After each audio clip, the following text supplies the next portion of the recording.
My mother used to fight for Aboriginal rights when she first moved up to Queensland, and I was growing up listening to her stories, and I've kind of taken a lot of her stories and I produce that through the work now, and it's just me studying my own ancestry and wanting to create something that sort of, I don't know, recreate, I suppose, history.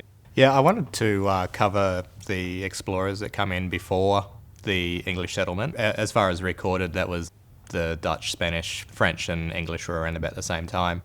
It represents how European explorers saw Aboriginal people, how they looked at them as being quite uncivilised. So I've recreated imagery and the way that the models are dressed to look at them in a more civilised way in regards to how Europeans would have seen people to be more civilised.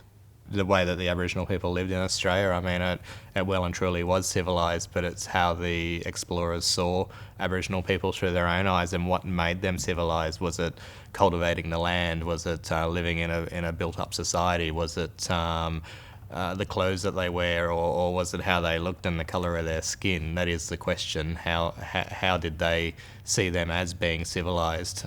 Because they were civilised. So I wanted to show Aboriginal people in a civilised context on how white explorers would have seen a civilised person. I think looking back at our early contact and the relationships between white people and the Aboriginal people, it pretty much continues into today. What I mean by that is the problems from the last 250 years relates to position of Aboriginal communities and where the Aboriginal community sits in Australia today.